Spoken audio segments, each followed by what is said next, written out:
Bem-vindos e bem-vindas ao Blendcast, o podcast da jornada Go Blended, uma comunidade de práticas que reúne especialistas e pessoas de ponta do mercado financeiro, do mercado de impacto do Brasil para discutir o tema de Blended Finance aqui no Brasil. E no episódio de hoje, recebemos Denise Rios para falar sobre sustentabilidade, natureza e o futuro das finanças de impacto no Brasil. Denise, super obrigado pela sua participação e sua presença aqui com a gente, viu? Obrigada pelo convite. Tão bom estar discutindo isso, né? Boa. Bom, pessoal, a Denise possui mais de 30 anos de experiência no mercado financeiro, atuação em risco, tesouraria, private banking, investimentos e inovação. É diretora global de sustentabilidade da Natura & Co, com forte presença na Agenda Amazônia e Biodiversidade, referência nacional em ESG, direitos humanos, métricas de impacto e governança, atuação em conselhos, presença em redes globais como o Pacto Global da ONU, entre outras, e hoje uma das vozes mais respeitadas no país na conexão entre negócios, sustentabilidade e impacto sistêmico. Denise, quando a gente olha para esse currículo super recheado, para a sua trajetória, que começa no mercado financeiro mais tradicional, digamos assim, evolui para uma das principais vozes de impacto e sustentabilidade no Brasil, qual que foi o insight, né? Como é que foi essa virada de chave e acontecimento que fez você perceber que essas duas agendas, finanças e impacto, eram, na verdade, inseparáveis? É engraçado, né, ouvir o seu próprio currículo a partir da voz de alguém, né?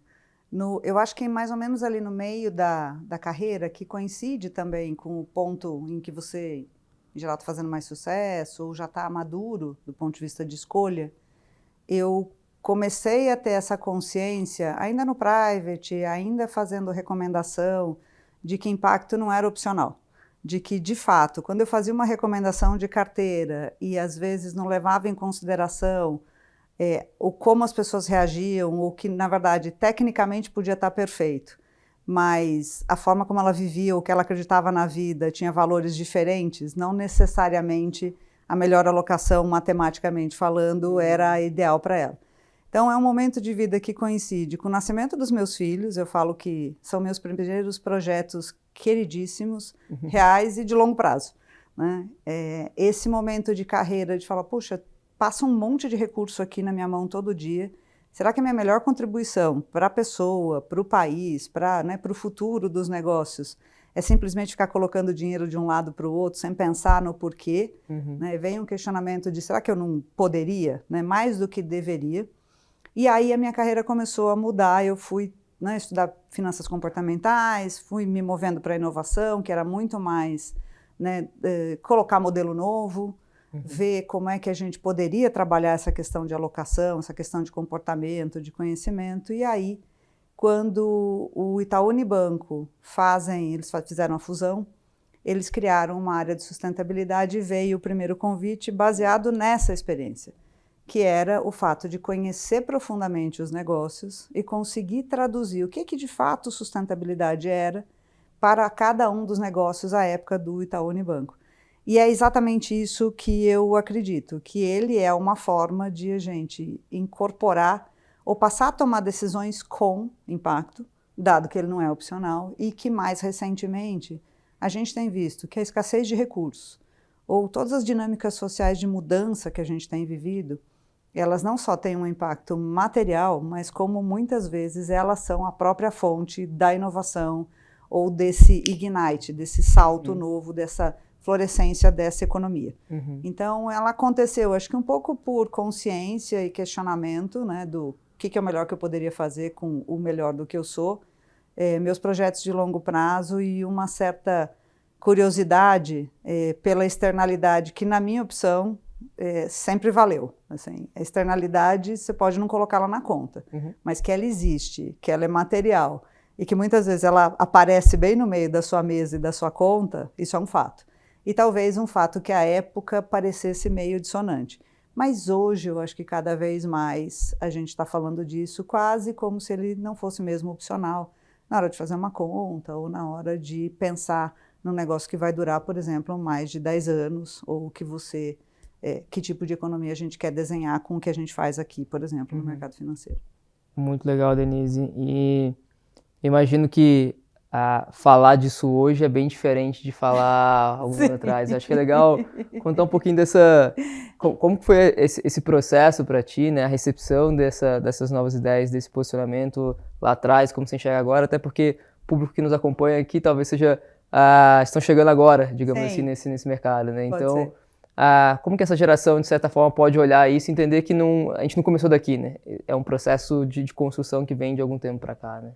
Eu acho que contemporâneo, né, é a discussão do tema. Quando eu comecei, mesmo quando eu resolvi dar esse salto, eu vou te dizer que eu encontrei mais amigos que me perguntaram se eu estava louca, né? Um deles falou, nossa, você está indo tão bem, a sua carreira está tão maravilhosa, o que deu em você de agora ir trabalhar com esse assunto? É do tipo, que é, vai jogar tudo pro alto, que eu acho que é uma coisa que de vez em quando aparece, né? Eu tô aqui no mainstream, coisas mais talvez, não vamos chamar de normais, mas que existem há mais tempo, tal, e eu vou me mover mais para alguma coisa que eu me chamo atenção, que é diferente, que é mais novo. Então, acho que hoje, a diferença de nos últimos anos o assunto ganhou as páginas do jornal, às vezes por uma questão ruim até, né, pela materialidade de muitas vezes mudança climática, eventos extremos e tal, e o impacto nos negócios. Mas eu acho que principalmente a mudança geracional, que foi trazendo pessoas que já nasceram num padrão de vida, de economia, de impacto, completamente de interligação, de interdependência, né? A turma que nasceu depois do Google, tá? Ela já veio num padrão com um chip diferente. Então hoje a gente está vivendo uma mistura, né, de crenças de mundo, de diversas safras, né, de todos nós humanos convivendo no mundo dos negócios, mas cada vez mais a gente está vendo que todo e qualquer tipo de negócio está se fazendo essa pergunta, se perguntando se dá para continuar sendo o mesmo negócio nos próximos 20, 30 anos, dependendo do impacto que ele gera, da restrição de recursos, do desafio da tecnologia e tudo mais. Então, lá atrás era meio ser um ser estranho, assim, algo que parecia uma decisão meio equivocada. Hoje, eu acho que ele é mais cool, né? Parece mais legal, mas eu acho que o ideal mesmo é a gente entender, quando alguém me pergunta o que vai acontecer com o ESG ou com a sustentabilidade, a minha melhor resposta e a minha melhor torcida é que ele vai virar business as usual. Fala, a gente vai biodegradar, né? Pessoas como eu vão biodegradar e vão para outra fase, tá? Mas ele vai virar um mainstream. E justamente por isso que eu acho que é interessante você pensar sempre no impacto que você gera através das escolhas que você está fazendo, inclusive no trabalho, e como é que ativamente você consegue gerir isso, tomar conta disso, avaliar isso e usar isso de uma forma positiva, dado que ele é real, inevitável e varia dependendo do lugar onde você está. Que eu acho que é o que todo mundo busca. Eu vejo muita pergunta hoje, eu queria mudar minha carreira do mercado financeiro, queria trabalhar com impacto. Eu falo, pode tentar fazer o contrário, trabalhar com impacto no mercado financeiro, como se não fosse opcional. Então, eu acho que o contemporâneo é a gente considerar essas questões como parte do dia a dia, como parte da sociedade que a gente vive, e entender quais são as reformas que a gente precisa fazer, muitas vezes num sistema que foi criado para outra realidade, onde a gente nomeava externalidade, mas a gente não tinha escassez de recursos, ou a gente não tinha tensões sociais desse naipe. Tá?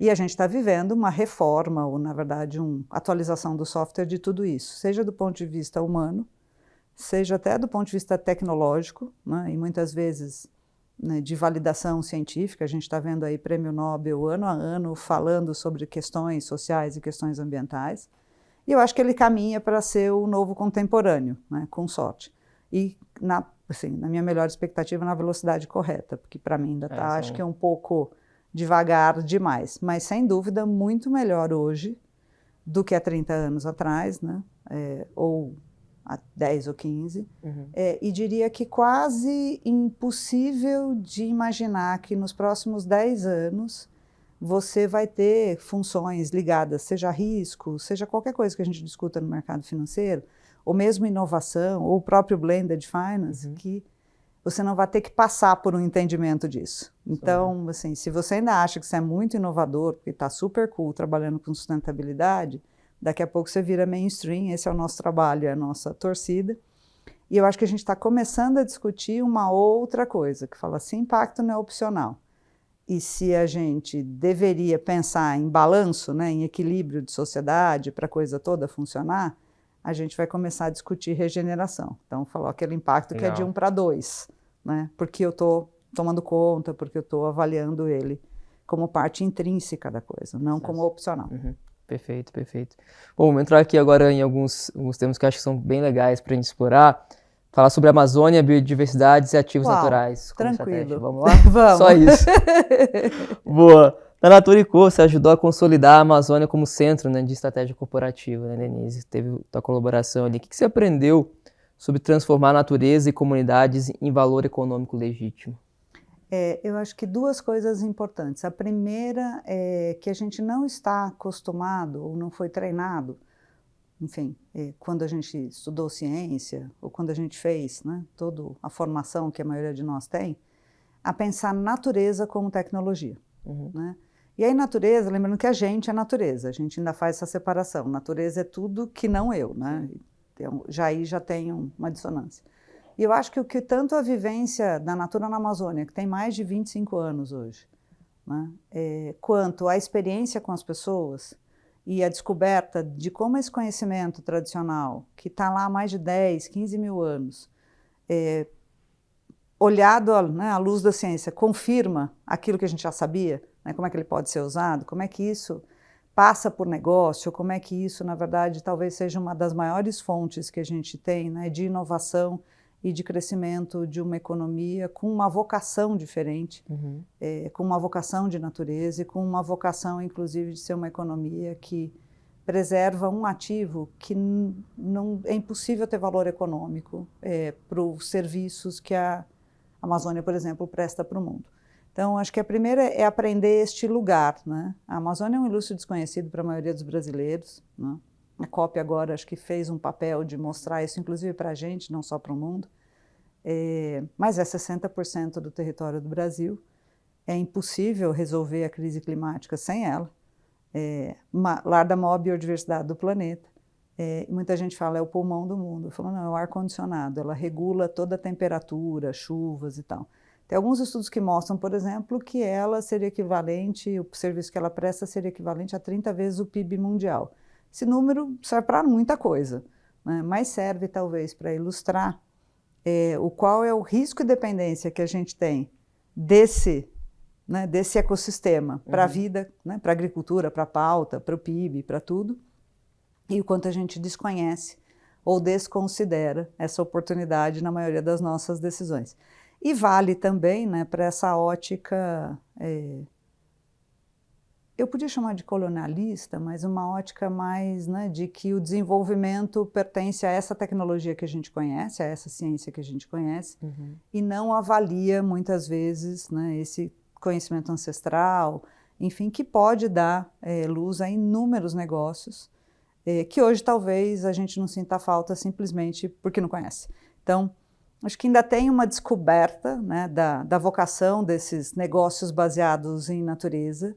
Eles definitivamente estão se consolidando, seja através de mercados de carbono, essa discussão de pagamentos por serviços ambientais, como algo que tem que ser incorporado, né, intrínseco à avaliação de risco ou ao valor econômico. E isso talvez seja a maior novidade. Tá? Então, a maior novidade no sentido de que a gente precisa se capacitar para isso. A gente precisa entender, talvez, de ciências que normalmente a gente não estudou ou que a gente não conhece. Por quê? Porque é impossível você sentir falta de algo que você não conhece. Então, sempre que alguém me pergunta, eu recomendo, eu falo, você já esteve lá, ou já viu algum negócio, já participou da experiência? Mas eu acho que a maior transformação mesmo foi a experiência de negócio, assim como viver ela ao vivo, né? A experiência de você ver floresta alta, como existe na parte mais alta do Amazonas, ou os alagados, ou, por exemplo, o cacau de várzea, né? Até descobri que 8 espécies de cacau são nativas da Amazônia, e que, por exemplo, ela conta como regeneração, que é diferente de outros lugares, só você vivendo essa experiência. Então, até hoje, eu acho que eu era uma pessoa muito boa de biodiversidade quando eu fui trabalhar na Natura. Agora, de verdade, eu sei, de fato, eu tenho uma percepção viva da importância, né, da gente olhar para a natureza e do quanto a Amazônia é essencial nesse equilíbrio ecossistêmico que a gente vê. e não um ilustre desconhecido, né, no meio do mapa, né, ou como a gente pensa que é brasileiro, o Brasil começa em Porto Alegre, termina mais ou menos em São Luís, com sorte em Jericoacoara, com um enorme nada no meio, assim, mais conhecido como Amazônia. Então, né, de que a chuva depende disso, que boa parte da pauta depende disso e que existem inúmeros negócios que agora estão começando a crescer, estão começando negócio de conservação, negócio de impacto positivo, desenvolvimento de comunidades, ativos importantíssimos, enfim, muito valor econômico vindo a isso, mas efeito desse reconhecimento como tecnologia, como ciência, também natureza, tá? E aí natureza, seja o histórico de um conhecimento tradicional, né? Seja a discussão de pagamento por esse conhecimento tradicional, que dá origem a uma série de produtos, seja a própria discussão de biodiversidade, das cúpulas de biodiversidade, das conferências. Quando o tema biodiversidade passa a ser uma das soluções também para a crise climática, e até o reconhecimento de que está muito bom ser brasileiro, seja pela matriz energética, seja por uma série de vantagens que a gente tem do ponto de vista de natureza, que poderiam ser comparativas, mas hoje são competitivas. Então, a capacidade, por exemplo, da Amazônia de atrair negócios de regeneração, de restauração, de conservação, de desenvolver uma economia com a vocação daquele bioma, né, e que dê esse papel para a gente no Brasil, é excepcional. Então, acho que a Amazônia, ela recebeu um, devolveu outro para o universo, acho que bastante melhor, na minha opinião, né? Então, recomendo a experiência. Se você ainda não conhece, sim, seja tecnicamente, cientificamente, seja por turismo, seja por uma experiência, não dá mais para ser brasileiro sem conhecer a Amazônia. De fato, né? Exatamente. Boa. Bom, excelente. Acho que tem vários temas aqui que eu queria explorar contigo. O primeiro deles na tua resposta é um pouquinho do papel do setor privado nesse processo, né? A gente, enquanto país, vive um processo de atenção global, acabamos de passar agora pela COP, né? Então, queria te ouvir um pouquinho, na tua percepção, qual que é o papel real do setor privado nesse processo? E uma segunda pergunta conectada a essa, se fosse perguntar para algum CEO de grande empresa, né, para testar o real compromisso com a agenda climática, que pergunta você traria para essa pessoa? A segunda pergunta daria um outro podcast ou uma outra entrevista. Eu imagino. Mas vamos começar, eu acho que pela primeira. O setor privado, por mais que às vezes a gente imagine, né, que todas essas grandes transformações vão ser feitas ou por algum conhecimento científico, alguma grande descoberta, ou alguma grande crise que, em geral, também acontece, e muitas vezes emprestadas, né, ao multilateralismo, aos bancos de desenvolvimento, ou muitas vezes até à política pública. É fundamental que a gente tenha esse alinhamento, vamos chamar de incentivos.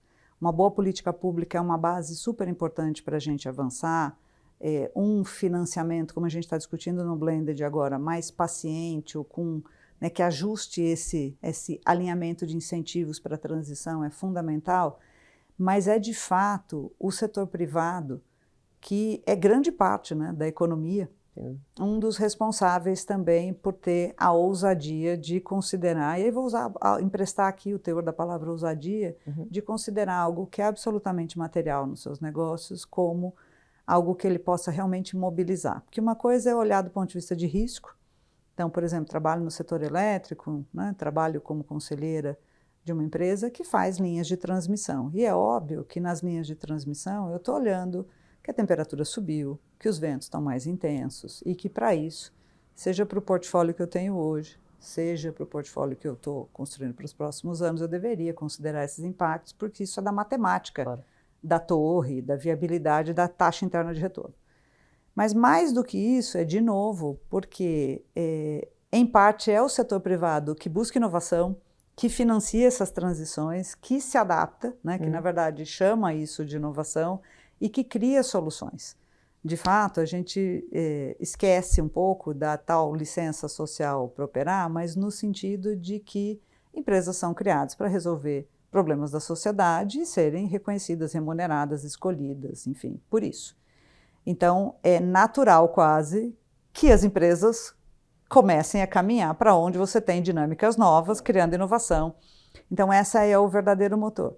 Os números dizem que mais ou menos a gente precisaria 2/3 do financiamento deve vir do setor privado, a partir para essa transição, principalmente climática.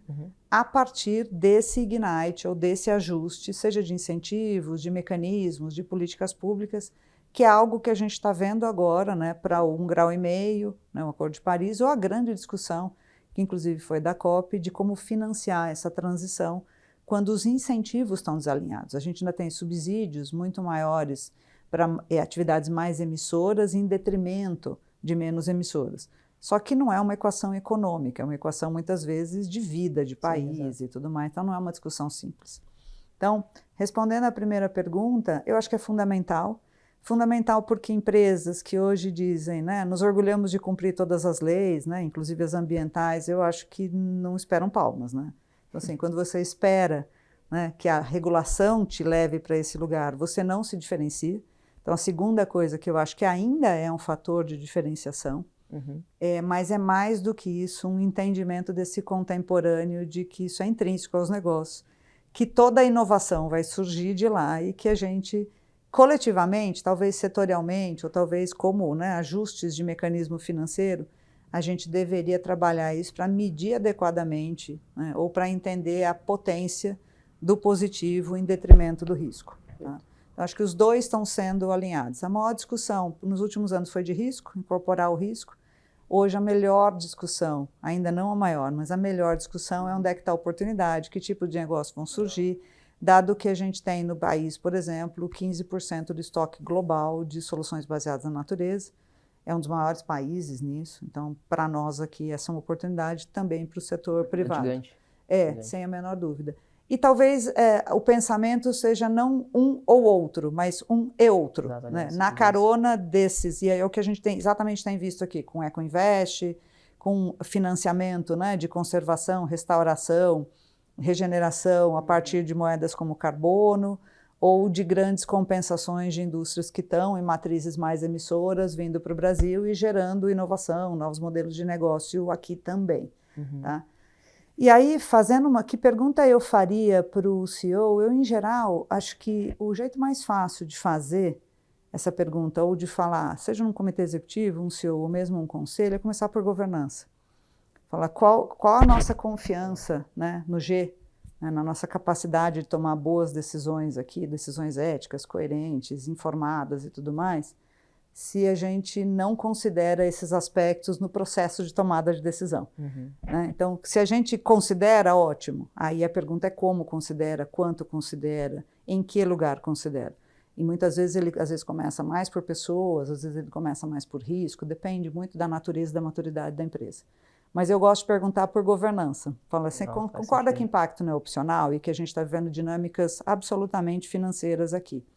Como e onde a gente considera isso? Quando a gente está tomando decisão, apertando o botão, avaliando o negócio, ou fazendo planejamento estratégico, que seria o mais natural, tá?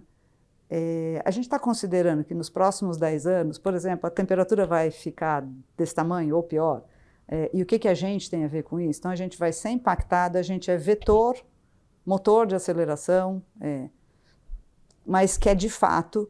E ainda que a gente tome a mesma decisão com esta consciência, ela é uma decisão melhor do que uma decisão desinformada. Então, eu quase sempre começo por governança, por estratégia e por se a gente entende o risco e o desafio dos nossos negócios nos próximos 10 anos. Porque isso é a pauta de um CEO. Eu diria até que a pauta em 10 anos é de um conselho.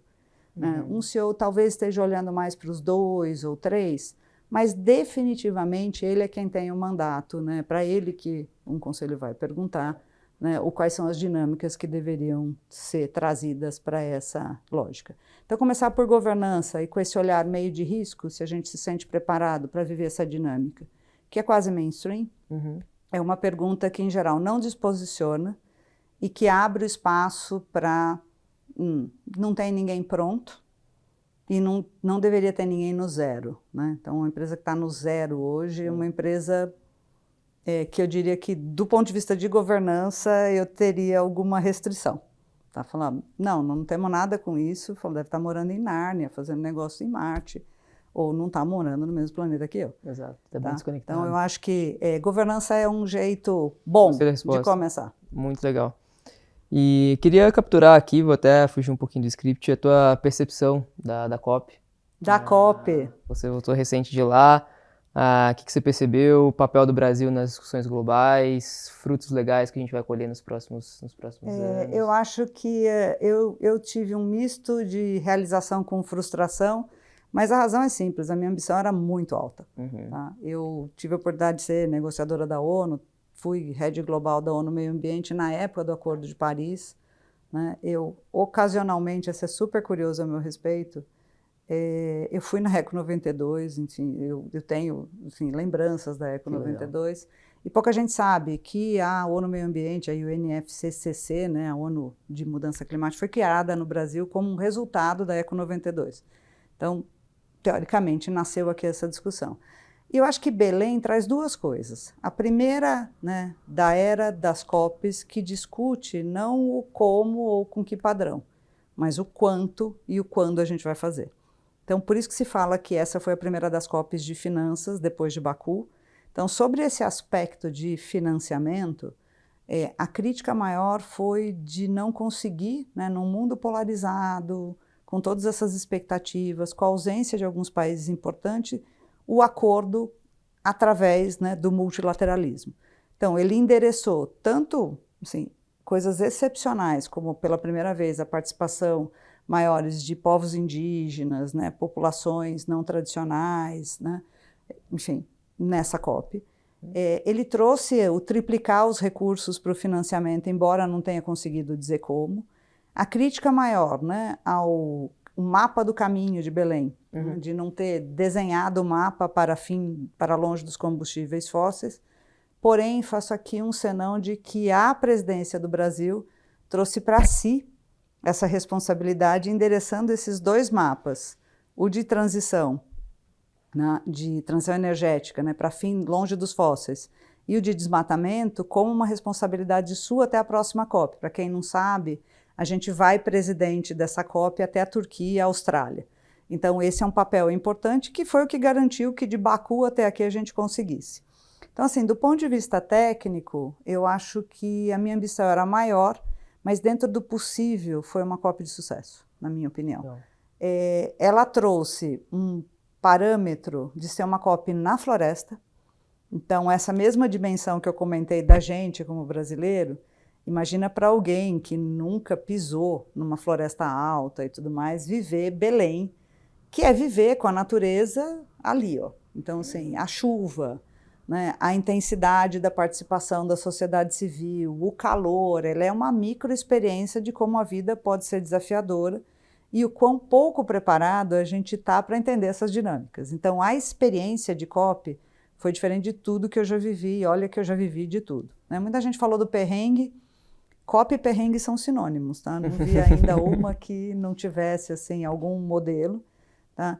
E eu acho que ela foi um sucesso por isso. Tá? Ela foi um sucesso do ponto de vista de participação, ela foi um sucesso do ponto de vista de mobilização, ela poderia ter conseguido mais, mas dentro do possível, tá? Eu acho que a gente tem um caminho e essa é a mobilização que a gente deveria manter, porque a gente empresta às COPs um papel que elas têm, né, de uma vez por ano, a gente parar, mover 194, 95, 96 países para lá, para fazer essa discussão, mas ela acontece in between, né? Ela acontece sempre no meio do caminho. E, de fato, a gente teve 80 países signatários desse novo mapa do caminho, né, para longe dos fósseis, a gente também. A gente teve comprometimento de financiamento, a gente teve 13 países com EcoInvest, né, a nossa BIP, a nossa plataforma, sendo quase copiada, inspirados na nossa plataforma, e uma inúmera lista de coisas positivas, num ambiente absolutamente desafiador. Então, assim, talvez por expectativa eu gostaria de estar falando aqui que esse mapa que vai daqui até, né, até a Austrália, né, ou a Turquia, na verdade a Turquia com a Austrália, tivesse feito parte das negociações. Mas não é menor a gente ter terminado o framework de indicadores, a gente tem endereçado esses mapas a despeito da pressão, né, contra esse fim da era do petróleo, e a gente ter pela primeira vez em 3 anos, uma participação da sociedade que foi ímpar. ímpar assim, e a menção, inclusive, de gênero, de sistemas alimentares, de transição energética, de uma forma completamente diferente. Então, assim, ela vai ser difícil de ser replicada. E eu tenho uma das coisas que eu pensei, voltando para casa, é que cerca de 40 mil pessoas hoje voltaram para todos os cantos desse planeta com uma vivência de Amazônia. Tá? E como eu acredito, baseada na minha própria experiência, que não é incólume você chegar lá e voltar depois de conhecer aquilo, eu acredito que a gente vai ver esses efeitos mais para frente. Tá? Mas a gente não deve subestimar que estamos vivendo num mundo polar, Claro. que o nosso desafio não é de trajetória, é de velocidade, e que os cientistas têm cada vez mais alertados que a gente está no ponto de inflexão, que a gente tem cada dia menos tempo para fazer essa transição, que não é simples, tá? E isso é que me leva a dizer, olha, como ponto do caminho versus o esperado, ela foi bastante produtiva e quase um sucesso. Ela precisaria ser mais, e talvez essa última seja a razão para a gente continuar ainda mais mobilizado. Claro, gostei do teu ponto. Não é uma questão somente de trajetória, né? É uma questão de velocidade. De velocidade. Essa é a grande discussão. Talvez a pauta da velocidade talvez tenha, de fato, gerado esse desalinhamento de expectativa versus realidade. Né? Eu ouvi uma frase que, assim, fazendo aí uma brincadeira, como dizem meus amigos espanhóis, um chiste, que dá para negociar muita coisa, de fato. Tá? E talvez algumas delas a gente ainda possa atrasar, ou assim, fazer com que a humanidade caminhe sem deixar ninguém para trás, né? Ou não escolher quem vive e quem morre, né? Com base só na variável econômica. Mas uma das coisas mais difíceis de negociar, para não dizer impossível, é com a mudança climática. Não tem negociação com a mudança climática, ela é inexorável. Então, assim, ela já é material. Então, esse, de fato, é o que a gente está tentando evitar. Quanto maior a nossa capacidade de negociar e transitar nesse acordo, menos gente fica vulnerável. A revolução acontecerá, de um jeito ou de outro. Mas um caminho de consenso, que é um dos mais difíceis, né, para a gente que é humano, é o caminho que mais garante que menos pessoas ficariam vulneráveis. Tá? Esse é o papel do multilateralismo, e acho que a ideia de que ele também precisa passar por uma reforma passa por essa ideia de que ela deveria funcionar, ela precisa funcionar. Exato, boa. Você citou essa COP posicionada, né, como uma COP bastante importante na temática de financiamento, de mobilização de capital. Sim. Queria fazer uma pergunta específica de Blended Finance aqui agora. Como é que você enxerga esse instrumento, né, ou essa tese, nesse conjunto, né, de missão, digamos assim, dessa reformulação dos temas mais caros para o Brasil e para o mundo agora? Assim, Eu acho ela assim, excepcional e fundamental. Ela é já um caminho traçado para alinhar aquilo que eu te disse no começo, que é os incentivos que não vão se alinhar por política pública tão rapidamente, ou o financiamento da própria transição. E alguns exemplos falam, saiu um estudo na própria COP interessantíssimo sobre práticas práticas bio na agricultura, que é um lugar que normalmente, né, as pessoas falam, não, agricultura tem essa, né, agricultura no Brasil é contra, é a favor. Assim, a boa agricultura, a mais moderna, já entende. Sim. E as práticas mostram que, na verdade, todas as práticas bio são eficientes. E mais eficientes que os modelos tradicionais. A grande questão é transitar daqui para lá. Se você troca, por exemplo, uma produção de café, que hoje está perdendo 30% efeito das mudanças do clima, o café não flore com temperatura mais alta, por uma muda mais produtiva, por um sistema agroflorestal, de fato, em 5 anos você vai ganhar muito mais. Isso vai fazer e vai ter um impacto muito mais positivo. Agora, arrancar a muda de café, financiar isso num modelo que não está ajustado, sem algum tipo de incentivo, seria relevar ao produtor, muitas vezes o pequeno, o custo de uma transformação, que não é possível. Tá? Então, a combinação de diferentes mecanismos, seja de doação, seja de incentivo, seja de política pública, seja até de participação de grandes empresas, é que permitiria que a gente transitasse mais rápido por essa economia. Então, para mim, o Blended Finance hoje é aquilo que o Project Finance foi lá atrás. Né? O que a gente precisa, dado que a gente já encontrou mecanismos, né, que vários desses mecanismos, seja os títulos verdes, seja o próprio Blended, seja o Venture Philanthropy, seja todo investimento de impacto, ele já poderia ter alguns padrões, né, que fizesse com que isso fosse mais replicável e mais barato. Então, uma das discussões da própria Ambima, né, ao lançar os guias, ao lançar o compromisso com as seguradoras, é como é que a gente cria padrões, né? Porque boa parte deve ser Pareto, uns 80% deles. E você acha que passa justamente por isso, da estabelecimento e divulgação de padrões? Porque ela simplifica, né? Ela tira, é mais fácil eu ter que, talvez cada operação costurada à mão, eu não tenha nem tantos profissionais quanto eu precise para fazer isso. A existência de padrão dá uma certa tranquilidade do ponto de vista de custo, né? De risco e custo para o mercado, e ela garante uma replicabilidade com mais facilidade. Então, acho que passa por, né, primeiro surgem diversas iniciativas com uma característica de inovação, depois o mercado vai encontrando essa intersecção. Então, um exemplo, inclusive na COP, foi a gente ter uma casa que era de seguro de investimento, né, da própria Ambima, então, como os diversos mecanismos financeiros podem, tradicionais e não tradicionais, podem ser combinados, como é que uma transição dessa, ou uma atração, por exemplo, de investimento para conservação de floresta, pode precisar de uma carta de fiança, né? Um negocinho super moderno, né? A gente usa até no aluguel em casa, para funcionar numa operação, muitas vezes, de blended. Sim.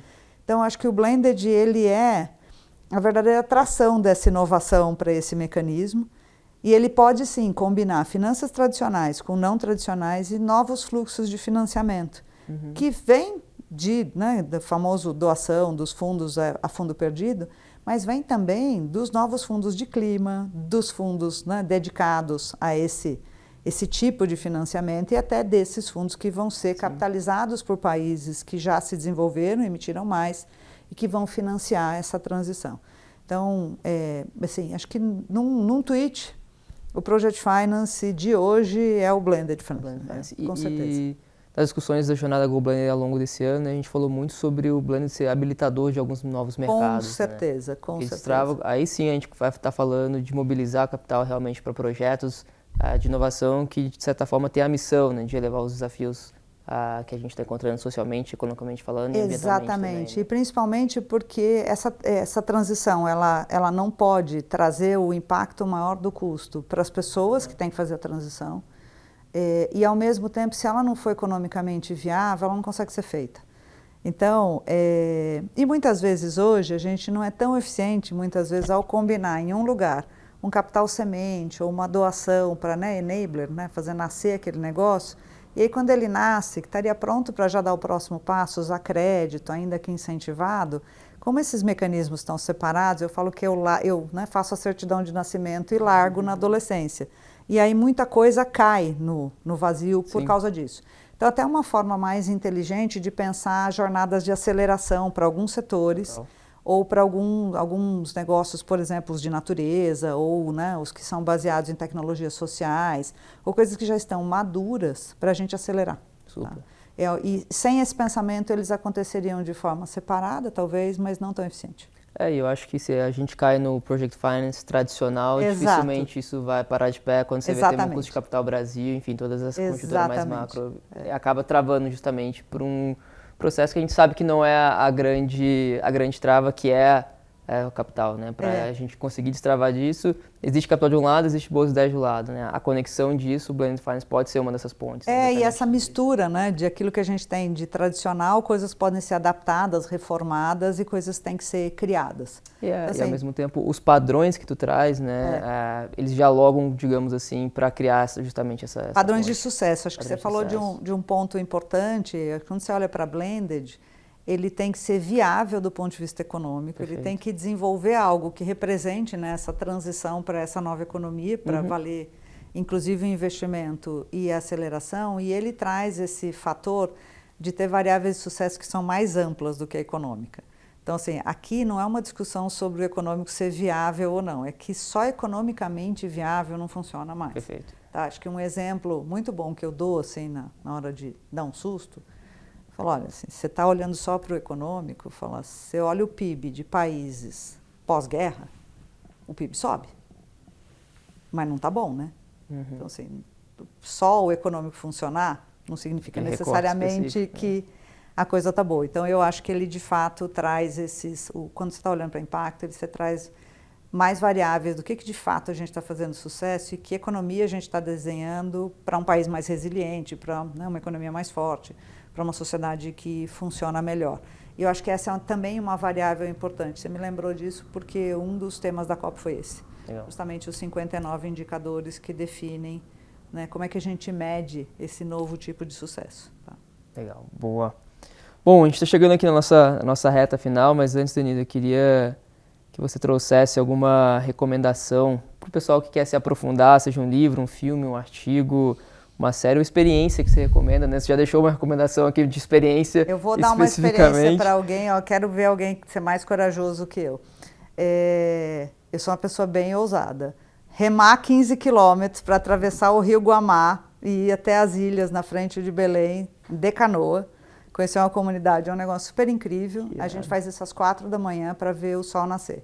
Mas o melhor disso é ter essa pessoa que é um cara que mora lá, parando com você 4h30 da manhã enquanto o sol nasce para contar que os encantados ou a lenda da floresta nada mais é do que uma forma, um código, né, de comunicação para expressar aquilo que de fato a natureza é. Então as correntes, as forças, que a gente está tão desconectado que a gente não percebe mais. Então essa é uma super experiência, eu recomendaria super vocês conhecerem a Amazônia ou fazer de alguma forma essa experiência para ver dessa grandeza. Só para ilustrar aqui, a primeira vez que eu falo, por exemplo, talvez seja novo para você, qual é a maior margem que a gente tem, a distância de margem de uma margem a outra na calha do Rio Amazonas? Pouca gente sabe disso. O que você chutaria? Um número bom, assim. É grande, bem grande. Uns 15, 20 quilômetros. 100 quilômetros. 100 em alter do chão. Então, é um rio que você não vê o outro lado do 10º andar do prédio. Tá? Então, para a gente ver do que a gente está falando e dessa importância. Filmes, assim, tenho muitos. Eu sigo um podcast que eu adoro, que é da Nathalie Anterstel, sou conselheira do Talanoa, que é Las Ninhas, né? Eu gosto super. Legal. Né? Sigo bastante, né? Reset, Um Só Planeta. E eu gosto muito, por exemplo, de um que eu vi recentemente, não é nem tão recente, mas que foi feito pelo Leonardo DiCaprio, que é embaixador de mudança climática da ONU. Ele é um documentário que foi feito junto com o filme dele que ganhou o Oscar. E ele fez esse documentário porque ele passou quase 3 anos à procura de lugares cheios de neve, como os da época do filme, que é de 40 anos atrás, a cena, e ele não encontrou. E o documentário chama Before the Flood. Before the Flood. Então, livros legais. Eu estou lendo o Minister of the Future, bem interessante também. Mas, assim, poderia citar vários, assim, acho que... Mas o mais, assim, contemporâneo hoje, eu falo que é ler jornal Valor Econômico mesmo. Então, assim, se você olhar a primeira página do jornal, faz uma brincadeira de contar quantas primeiras páginas não tiveram, né, uma questão social, de governança ou de clima, na primeira página, algo que há 10 anos atrás era absolutamente impossível. Nos últimos meses eu também desafio a achar alguma coisa que não tenha IA também, né? Ah, não. Então, IA e sustentabilidade, se você não sabe, não pode morar na mesma era que a gente. Mas é isso, assim, olhar para o contemporâneo não como se isso fosse uma exceção, mas como se isso fosse a materialidade que de fato é. E acho que uma coisa importante, assim, eu tenho gostado muito em IA, trabalhar com os dados que começam a ficar disponíveis. Então, assim, uma curiosidade, consulta Map Biomas, tá? Que é, na verdade, um software aberto que tem todas as informações disponíveis de clima e tudo mais, inclusive para você ver o que vai acontecer no seu CEP, onde você está morando, né? Quais são os desafios que você tem, né? Como é que você se adapta e, eventualmente, como você consegue falar a partir da sua realidade dos desafios que você vai viver e contribuir com isso. Que irado. Bom, pessoal, não faltam então aí dicas e recomendações da Denise, desde experiências de viagens, desde livros, séries, enfim, fiquei super à vontade para navegar. Denise, queria te agradecer mais uma vez pelo seu tempo, pela sua generosidade, por compartilhar tanto conhecimento e coisa boa com a gente, viu? Obrigada também e parabéns por a gente estar aqui numa tarde pós-COP falando daquilo que vai ser o presente e o futuro. Boa, obrigado. Bom, pessoal, esse foi mais um episódio do Blendcast, uma iniciativa da Jornada Go Blend, esse movimento, né, que busca criar pontes entre investidores, empresas, governo e sociedade para mobilizar capital em prol de soluções que gerem impacto positivo. Se você gostou desse episódio, compartilhe na sua rede, se engaje nas nossas publicações para os próximos episódios. Muito obrigado e nos vemos muito em breve. Tchau, tchau.